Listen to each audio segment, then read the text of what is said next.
जय जगन्नाथ। मनरे थिबा अनेक किछि स्वप्न को साकार करने आशारे आमे 2026 को स्वागत करुछु। पुराणा वर्ष 2025 रे जो मानकर भाग्य खराब बोली भाबुथिले सबु कार्य असफल होउथिला, कोनोसी कार्य सफल होई पारु नथिला, निराश होई जाइछंती। भगवान तांकर 2026 रे सबु कार्य सफल करंतु, तांको मुहरे हस फुटाई दियंतु, परिवार समस्ते खुशी रे रुहंतु। ଏହା ହିଁ ପ୍ରଭୁ ଶ୍ରୀ ଜଗନ୍ନାଥଙ୍କ ପାଖରେ ମୁଁ ପ୍ରାର୍ଥନା କରୁଛି।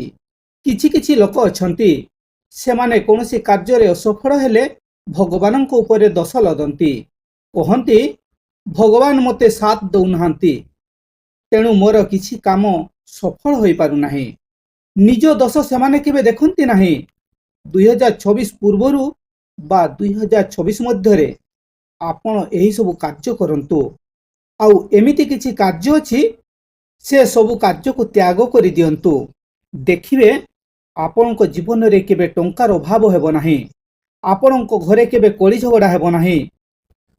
ଯଦି ଆପଣ ବ୍ୟବସାୟ କରୁଛନ୍ତି, ତେବେ ଆପଣଙ୍କର ବ୍ୟବସାୟ ମଧ୍ୟ ଭଲ ଚାଲିବ, ଆଉ ଆପଣ କେବେ ବି ଦୁର୍ଘଟଣାର ଶିକାର ହେବେ ନାହିଁ। ତା ପୂର୍ବରୁ ଏହିସବୁ କାର୍ଯ୍ୟ କରିବାକୁ ପଡ଼ିବ। ତେଣୁ ଭିଡ଼ିଓଟିକୁ ପ୍ରଥମରୁ ଶେଷ ଯାଏଁ ଭଲ ଭାବରେ ଦେଖନ୍ତୁ। ଅଧା ଅଧୁରା ଭିଡ଼ିଓ ଦେଖିଲେ କିଛି ବୁଝିପାରିବେ ନାହିଁ। ତେଣୁ ଭିଡ଼ିଓଟିକୁ ପୁରା ଦେଖିବାକୁ ବିନମ୍ର ନିବେଦନ କରୁଛି। ପ୍ରଥମେ ନିଜକୁ ଶପଥ ନେବାକୁ ପଡ଼ିବ, ମୁଁ ଏସବୁ ଜିନିଷକୁ ତ୍ୟାଗ କରିବି।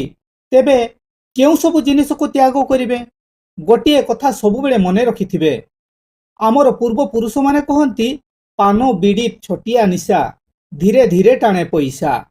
ତେଣୁ ଆପଣମାନେ ଯେତେ ବି ଛୋଟ ଛୋଟ ନିଶା ସେବନ କରୁଛନ୍ତି, ପାନ ବିଡ଼ି ସିଗାରେଟ, ପାନ ମସଲା, ଏମିତି ଛୋଟ ଛୋଟ ନିଶାକୁ ପ୍ରଥମେ ବନ୍ଦ କରିଦିଅନ୍ତୁ।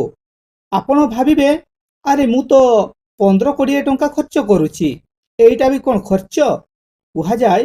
ମାସ ଶେଷକୁ ହିସାବ କରନ୍ତୁ, କେତେ ଟଙ୍କା ହେଉଛି ଆଉ ବର୍ଷକୁ କେତେ ଟଙ୍କା ହେଉଛି। ଏ ଛୋଟ ଛୋଟ ନିଶା ବନ୍ଦ କରିଦେବା ଫଳରେ ସେହି ଟଙ୍କାରେ ଆପଣଙ୍କ ପିଲାମାନଙ୍କର ନୀତିଦିନିଆ ଖର୍ଚ୍ଚ ହୋଇଯିବ। ଆଉ ସେହି ଛୋଟିଆ ନିଶା ସେବନ ଦ୍ୱାରା ଦେହରେ ଯେଉଁ ମାରାତ୍ମକ ରୋଗ ହେଉଛି, ସେଥିରୁ ପାର ପାଇପାରିବେ। ଆଉ ଦେହ ମଧ୍ୟ ଖରାପ ହେବ ନାହିଁ। ଅଯଥାରେ ଡାକ୍ତରଙ୍କୁ ଟଙ୍କା ଦେବାକୁ ପଡ଼ିବ ନାହିଁ। ଆଉ ଯେଉଁମାନେ ମଦ, ବ୍ରାଉନ୍ ସୁଗର ଭଳି ନିଶା ସେବନ କରୁଛନ୍ତି, ସେମାନେ ଏସବୁ ନିଶା ସେବନ ଦ୍ୱାରା ଥରେ ନିଶା ହୋଇଗଲେ କ'ଣ କହୁଛନ୍ତି, କ'ଣ କରୁଛନ୍ତି କିଛି ଜାଣିପାରନ୍ତି ନାହିଁ। ସେମାନେ ଯଦି ବାଇକ୍ କିମ୍ବା କାର୍ ନେଇ କୌଣସି ଜାଗାକୁ ଯାଇଛନ୍ତି, ତେବେ ରାସ୍ତାରେ କେତେ ଜୋରରେ ଗାଡ଼ି ବା ବାଇକ୍ ଚଳାଉଛନ୍ତି କିଛି ବି ଜାଣିପାରନ୍ତି ନାହିଁ। ଶେଷରେ ସେମାନେ ଦୁର୍ଘଟଣା ଘଟାଇଥାନ୍ତି, ଆଉ ନିଜେ ମଧ୍ୟ ଦୁର୍ଘଟଣାର ଶିକାର ହୋଇଥାନ୍ତି। ସେମାନେ କେବେ କ'ଣ ନିଜ ପରିବାର କଥା ଭାବିଥାନ୍ତି? ସେମାନେ ଦୁର୍ଘଟଣାରେ ଅକର୍ମଣ୍ୟ ହୋଇଗଲେ ତାଙ୍କ ପରିବାରର ଅବସ୍ଥା କ'ଣ ହେବ ଏବଂ ପର ମୁହୂର୍ତ୍ତରେ ନିଜ ଅବସ୍ଥା କ'ଣ ହେବ? ଏହି ନିଶା ସେବନ ଦ୍ୱାରା ଅତି ନିଜର ସାଙ୍ଗସାଥୀମାନଙ୍କ ସହିତ କଳି ଝଗଡ଼ା, ପରିବାରରେ ପତି ପତ୍ନୀଙ୍କ ମଧ୍ୟରେ ଝଗଡ଼ା, ମା ବାପାଙ୍କ ସହିତ କଳି ଝଗଡ଼ା, ପିଲାମାନଙ୍କ ସହିତ କଳି ଝଗଡ଼ା, ଘରେ ସବୁବେଳେ ଅଶାନ୍ତି। ତେଣୁ ନିଶା ସେବନ ବନ୍ଦ କଲେ ଅଯଥାରେ ଟଙ୍କା ଖର୍ଚ୍ଚ ହେବ ନାହିଁ, ଘରେ କଳି ଝଗଡ଼ା ହେବ ନାହିଁ, ଲୋକମାନଙ୍କ ପାଖରୁ ସମ୍ମାନ ମଧ୍ୟ ପାଇବେ। ଆଉ ଯେଉଁମାନେ ଜୁଆ ଖେଳୁଛନ୍ତି, ତାଙ୍କ ଘରେ ଯେତେ ଧନ ସମ୍ପତ୍ତି ଥିଲେ ମଧ୍ୟ କେବେ ହେଲେ ଶାନ୍ତିରେ ରହିପାରନ୍ତି ନାହିଁ। ତାଙ୍କ ଘରେ ମଧ୍ୟ ପତି ପତ୍ନୀ ଦୁହିଁଙ୍କ ଭିତରେ ସବୁବେଳେ କିଛି ନା କିଛି କିଏ ବାହାରେ, ଆଉ ଦୁହିଁଙ୍କ ଭିତରେ କଳି ଝଗଡ଼ା ମନାନ୍ତର ଲାଗି ରହେ। ଜୁଆ ଯେଉଁମାନେ ଖେଳନ୍ତି, ସେମାନଙ୍କ ଘରେ ପତି ପତ୍ନୀ, ପିଲା ଛୁଆ, ବାପା ମା ସବୁବେଳେ ଅଶାନ୍ତିରେ ରହନ୍ତି। ତାଙ୍କ ଘରେ ଯେତେ ଧନ ସମ୍ପତ୍ତି ଥିଲେ ମଧ୍ୟ ସେ ସବୁକୁ ଧୀରେ ଧୀରେ ବିକି ଜୁଆ ଖେଳିବେ। ଏମିତି ସବୁ ସମ୍ପତ୍ତିକୁ ବିକ୍ରି କରି ଶେଷରେ ସବୁ ସରିଯିବ ଏବଂ ପତ୍ନୀ, ପିଲାଛୁଆ, ପରିବାରର ସମସ୍ତେ ଗରିବୀର ଶିକାର ହେବେ। ଆଉ ଯେଉଁମାନେ ଜୁଆ ଖେଳନ୍ତି, ସେମାନେ ବହୁତ ଶୀଘ୍ର ଧନୀ ହୋଇଯାଆନ୍ତି। ଆଉ ଯିଏ ନିଶା ବ୍ୟବସାୟ କରେ, ସେ ମଧ୍ୟ ବହୁତ ଶୀଘ୍ର ଧନୀ ବନିଯାଏ। କାରଣ ଜୁଆ ଯିଏ ଖେଳନ୍ତି ଆଉ ମଦ ଯିଏ ବ୍ୟବସାୟ କରେ, ଏମାନେ ଦୁହେଁ ଶହ ଶହ ପରିବାରକୁ ନଷ୍ଟ କରିଥାନ୍ତି। ଶହ ଶହ ପରିବାରରେ କଳି ଝଗଡ଼ା ହୁଏ।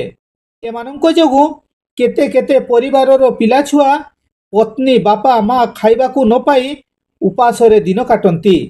ଏମିତି ପରିବାରର ସବୁଦିନ ଲୁହ ଗଡ଼ୁଥାଏ। ଆଉ ଏମାନଙ୍କ ଲୁହରେ ଜୁଆ ଖେଳାଇଲା ବାଲା ଆଉ ମଦ ବ୍ୟବସାୟ କରି ଯେତେ ଟଙ୍କା ରୋଜଗାର କଲେ ମଧ୍ୟ ଏମାନଙ୍କ ଆଖି ଲୁହରେ ପାପ ଅର୍ଜିତ ଧନ ସମ୍ପତ୍ତି ସବୁ ପ୍ରାୟଶ୍ଚିତରେ ଚାଲିଯିବ। ସର୍ବଶେଷରେ ସେମାନେ ଭିକାରୀ ପରି ହୋଇଯିବେ। ତେଣୁ ନିଶା ସେବନ କରନ୍ତୁ ନାହିଁ କିମ୍ବା ନିଶା ବ୍ୟବସାୟ କରନ୍ତୁ ନାହିଁ, ଜୁଆ ଖେଳନ୍ତୁ ନାହିଁ କିମ୍ବା ଜୁଆ ଖେଳାନ୍ତୁ ନାହିଁ। ଏ ବ୍ୟବସାୟରୁ ଦୂରେଇ ରୁହନ୍ତୁ। କଥାରେ ଅଛି, ପାପ ଧନ ବଢ଼େ ବହୁତ, ଯିବା ବେଳେ ଯାଏ ମୂଳ ସହିତ। ଆଉ ପରପତ୍ନୀ ଉପରେ ଖରାପ ନଜର ପକାନ୍ତୁ ନାହିଁ। ଘରେ ନିଜ ପତ୍ନୀ ଥାଉ ଥାଉ ପରପତ୍ନୀ ଉପରେ କେବେ ଖରାପ ଦୃଷ୍ଟି ନ ପକାଇଲେ ଘରେ କେବେ ପତି ପତ୍ନୀ ଦୁହିଁଙ୍କ ଭିତରେ କଳି ଝଗଡ଼ା ହେବ ନାହିଁ, ଅଶାନ୍ତି ହେବ ନାହିଁ। ଥରେ ଯଦି ପତ୍ନୀ ପାଖରେ ଅବିଶ୍ୱାସୀ ହୋଇଯାଇଛନ୍ତି, ତେବେ ପତ୍ନୀ ଆଉ କେବେ ବି ବିଶ୍ୱାସ କରିବ ନାହିଁ। ସବୁଦିନ ଘରେ ଅଶାନ୍ତି ହେବ, କଳି ଝଗଡ଼ା ହେବ। ତେଣୁ ଏଠାରୁ ମଧ୍ୟ ଦୂରେଇ ରୁହନ୍ତୁ। ଆଉ ଗୋଟିଏ କଥା, ଜୀବନ ଠାରୁ କୌଣସି କାମ ବଡ଼ ନୁହେଁ। ଏକଥା ସବୁବେଳେ ମନେ ରଖିଥିବେ। ଯେ କୌଣସି କାର୍ଯ୍ୟକୁ ଯାଉଥିବେ, କେବେ ବି ଭାବିବେ ନାହିଁ ମୁଁ କାର୍ କିମ୍ବା ବାଇକ୍ ଦ୍ରୁତ ଗତିରେ ଚଳାଇ ଠିକ୍ ସମୟରେ ଶୀଘ୍ର ପହଞ୍ଚିଯିବି।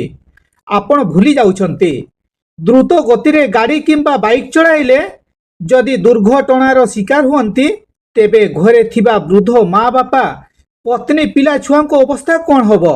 ତେଣୁ ଦ୍ରୁତ ଗତିରେ କୌଣସି ବାହନ ଚଳାନ୍ତୁ ନାହିଁ ଏବଂ ଦୁର୍ଘଟଣାରୁ ରକ୍ଷା ପାଆନ୍ତୁ। ତେଣୁ ସର୍ବଶେଷରେ କହି ରଖୁଛି, ନୂତନ ବର୍ଷରେ ଏହି 4ଟି ଜିନିଷକୁ ନିଜେ ଗୁପ୍ତରେ ଶପଥ ନେଇ ତ୍ୟାଗ କରନ୍ତୁ ଏବଂ ସୁରକ୍ଷିତ ଘରେ ଶାନ୍ତିରେ ରୁହନ୍ତୁ। ଜୟ ଜଗନ୍ନାଥ। ଯଦି ଭିଡ଼ିଓଟି ଭଲ ଲାଗୁଥାଏ ତେବେ ଗୋଟିଏ ଲାଇକ୍ କରିଦିଅନ୍ତୁ। ଆଉ ଯଦି ସବସ୍କ୍ରାଇବ୍ କରିନାହାନ୍ତି ତେବେ ସବସ୍କ୍ରାଇବ୍ କରିନିଅନ୍ତୁ। ଆଉ ସାଙ୍ଗସାଥିମାନଙ୍କ ପାଖକୁ ସେୟାର କରନ୍ତୁ। ଆଜି ପାଇଁ ଏତିକି।